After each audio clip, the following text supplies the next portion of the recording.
न तपो न दानं ज्ञानं न शीलं गुणो न धर्मा ते मृत्युलोके भोविभारभूता मनुष्य रूपेण मृगाशरन्। परम पूज्य सदगुरुदेव जी के चरणों में कोटि कोटि नमन। मुद मंगलमय संत समाज, दूर दराज से आए हुए सभी धर्म प्रेमी बंधुगण, माताएं बहनें तथा प्रिय बच्चों, आज हम सब लोग श्री चंद्रपाल सिंह पत्रकार के यहाँ ये त्रिवेणी संगम में निमंजन कर रहे हैं। इस समय पूरे भारत में माघ के महीने में कथा वार्ता चल रही है। हमारे महापुरुषों ने मातृ देवो भव, पितृ देवो भव, आचार्य देवो भव, अतिथि देवो भव, इन चार देवताओं के लिए महत्व का स्थान दिया था।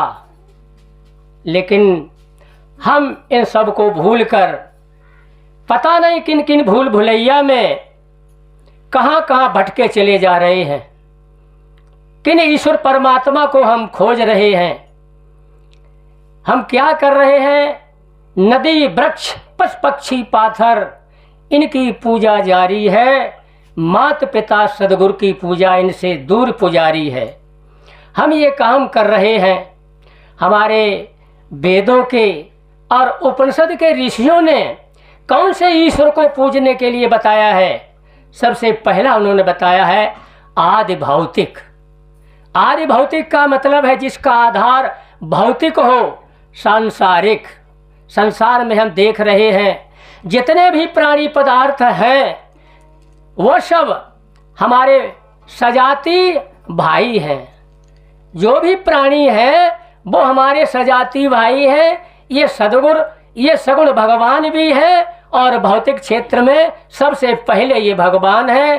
तो इनकी पूजा करने के लिए बताया है। इनके साथ में प्रेम का व्यवहार, अगर प्रेम का व्यवहार परिवार में नहीं है तो हम किसी भी दशा में सफल नहीं हो सकते हैं।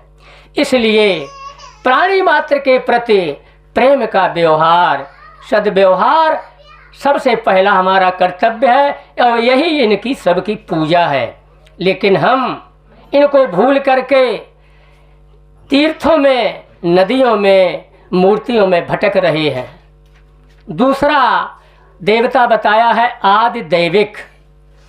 आदि दैविक जिसका आधार दैविक माने प्रकृति, इसको ऋषियों ने अपनी भाषा में ऋत शब्द कहा है। ऋत माने नियम। सब कुछ इस संसार में कारणकारी की एक व्यवस्था है, उसी को ऋषियों में ऋत कहा है। हम जो कुछ संसार में हो रहा है सब इस ऋत के आधार पर ही हो रहा है। नियम से सब कुछ हो रहा है।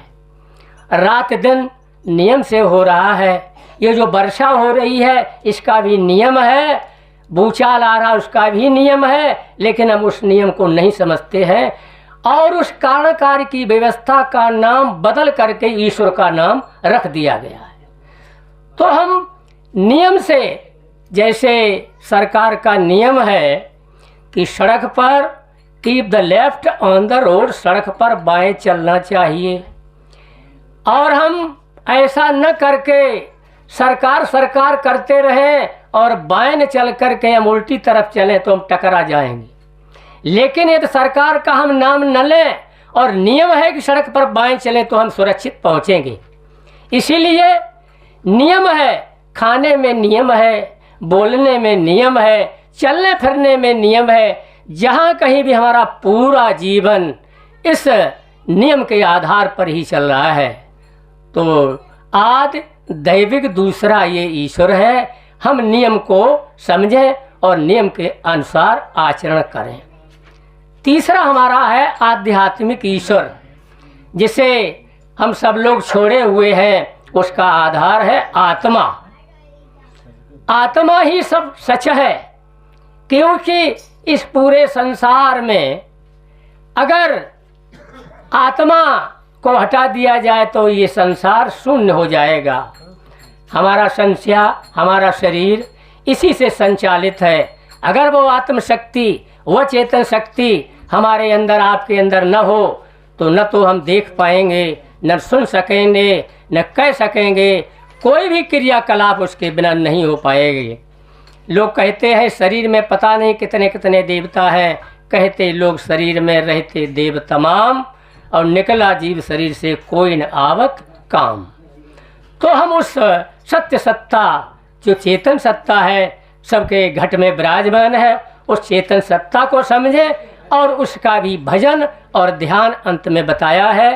तो अंत में हम निवेदन करना चाहेंगे कि हम अंत में इस तीनों देवताओं की पूजा अर्चना इस त्रिवेणी संगम में निवंजन करते हुए हमारे पत्रकार चंद्रपाल के पूरे परिवार को मैं इस मंच के माध्यम से उनका अभिनंदन और हार्दिक वंदन करता हूं, और उनके प्रति संत समाज की तरफ से हम सब लोगों की मंगल कामना है कि उनका जीवन सुख शांत में व्यतीत हो। इन्हीं शब्दों के साथ में अपनी वाणी को विराम देते हैं। बोलिए सद्गुरुदेव की जय, संत समाज की जय, भक्त समाज की जय, आज के आनंद की जय, साहब बंद की साहेब।